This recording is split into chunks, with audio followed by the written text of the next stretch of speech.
Hi, this is Rick from For Community, creating community spaces so you can connect with others and also with God. I had an old Hyundai Pony way back in the day. It was not a great car. Police officers used to pull me over to do a safety check on my vehicle. When I had it at the same time, the bottom was rusting out. And as owners were driving their vehicles, the floor would just drop out and suddenly their driver's seat would fall to the ground because they were just falling apart. It wasn't a great car, but it was so much fun. I loved that car so much. And I felt sad when I had to lay it to rest in a junkyard. It was a rear-wheel drive, and it was very, very light. So in the winter, it practically just floated on top of the snow. And because it was rear-wheel drive, I was drifting around corners before drifting was cool. And I loved it, drifting all the time. This one time, though, I got into a problem. I was so focused on the present that I wasn't being mindful of what was coming up next in my very soon future. I drifted around this corner and I could have seen, but I chose not to. I was drifting around the corner and it was a lot of fun. And I drifted straight into a snowbank that was somehow, brought into the middle of the road. I have no idea why it was there. To this day, I don't know why it was there. I drifted around the corner and bash right into the snowbank, and I got stuck. And I didn't have to get stuck. The reason I got stuck is because I was so focused on the present moment of the joy of drifting around a corner that I didn't see it was coming up and blammo right into a snowbank. Okay. Enough about me and my cool rear-wheel drive light Hyundai Pony story. What about you? Do you have a story about a time when you were having so much fun in the present and ignoring the future that you discovered that you got yourself into a jam that could have been avoidable, but you got yourself into a jam? Would you please pause the video and share your story with whoever you're watching with? So I shared a cool story about being caught up in the present fun, and then afterwards I got stuck. Most times, however, in my career as both a pastor and a therapist, I hear the opposite. Lots of people are having a horrible time in the present, and they get stuck in a horrible moment and completely lose sight of the future. And instead of being stuck in happiness, they're stuck in feelings of anxiousness. And they can't see their way out of the anxiousness. Okay, so this video is based on my interpretation of 1 John chapter 3, verses 1 through 3. And in this text, we see something being shared with us that can help us figure out how we may be able to get unstuck around feelings of anxiousness and start moving forward again. 1 John chapter 3, verses 1 through 3. See how very much our Father loves us, for he calls us his children. And that is what we are. Dear friends, we are already God's children, but he has not yet shown us what we will be like when Christ appears. But we do know that we will be like him, for we will see him as he really is. And all who have this eager expectation will keep themselves pure, just as he is pure. Oh, hello. What type of smoothie would you like? Kiwi, please. Coming right up. Okay, here you go. Thank you. You're welcome. Don't forget to watch this week's episode of Connect HQ. Okay. Hello, remember to watch the video. That's right, watch the video. Daddy, stop playing with my toy. Here's what I want to do in this video. I want to use this text to help us see a couple of tips on how to get unstuck from anxious feelings. Because unfortunately, it's way too easy for us to notice all that's going on around us that is not going our way. And when we focus on that, we can get stuck in these lows and these anxious feelings. Whatever we spend time thinking about determines what our emotions are going to be. I really love how the text goes back and forth between the right now and also the not yet.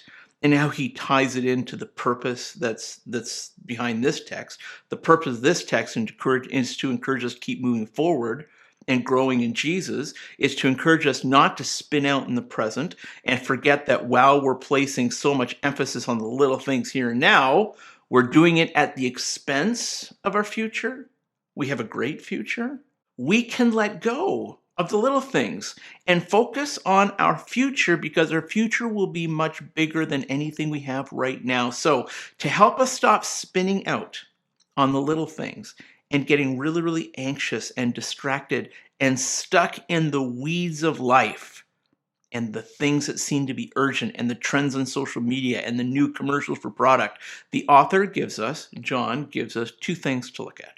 If you're spinning out, feeling distracted, feeling lost, feeling like you're missing the plot, feeling anxious, try these two tips. Tip number 1, look at the positive now. The text says we are already God's children. I have a vision of my future. It's a vision that I will be a competent therapist sought after by many because of my competencies and my reputation, and I'm leading a team of therapists, and we're changing the world, man. Right now, that is totally not what's happening. That's not my reality right now. It's really easy to get lost in the details and the busyness of right now, that I totally get blinded about my future and I forget where I'm going, and I can start feeling anxiousness. We can spin out in the present. I mean, life's busy, it's expensive, it's heavy, and it is just plain hard. Life is hard. And on top of that, we are also prone to see what is negative. Everyone will stop to see a car accident, but no one will stop to watch someone buying groceries for someone else. It's too boring. So not only are we most mindful about what's going on all around us right here and right now, but we're most mindful of the negative things that are happening. We have a tendency to look at the negative things, to stare at the negative things, to be consumed by the negative things, because for some reason we like watching drama that's happening all around us right here and right now, and we spin out in the present, losing sight of the future. We get stuck, we get sad, we get depressed, we lose hope, we get angry, we lose our confidence. Look at what the text says about the here and the now. It's hard to remember because it's positive. We need to train ourselves to see what's positive. Right now, we are God's children. If you are a Jesus follower, you are right now living as part of God's family. You don't need a hero to rescue you. You are the hero, empowered by the Spirit of God as an agent of God's nation on earth, a representative of God's nation on earth in what we say and what we do. You are the hero. You're not waiting for a hero. You are a hero. You're a child of the King. You're the rich kid. You haven't come into your inheritance yet, but that is totally you. When we spin out in the present, partly what we're doing is we're looking at what's wrong around us, and we're completely not paying attention to what's going right. When we focus on what's going wrong in the present, we get stuck. We get trapped. I hate the feeling of being stuck. I hate the feeling of being trapped. We're likely not stuck or trapped at all. We're just looking at the wrong stuff. The text tells us to look at something incredibly positive. Namely, we are right now identified as children of God. I'm not denying that you have problems going on around you right now. We all have problems going on around us right now, and some of them are big. But those problems can either weigh us down and make us feel stuck and trapped, or those problems can be put into a better perspective. We are right now children of God, and no amount of problems change our relationship with God. Okay, there's more to say.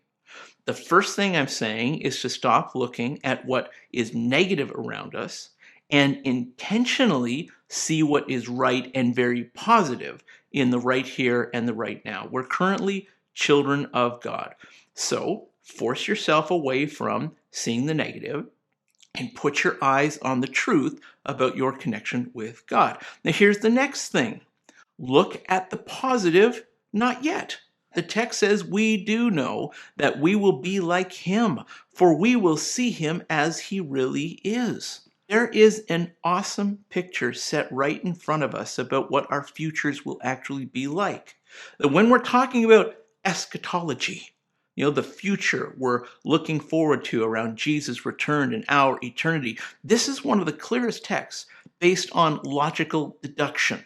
Lots of other texts about the future are metaphors, symbols, illustrations, dreamy kind of visions, particularly if you look at Revelation. This is pretty concrete. I mean, it doesn't answer all the questions, but look at how promising this is.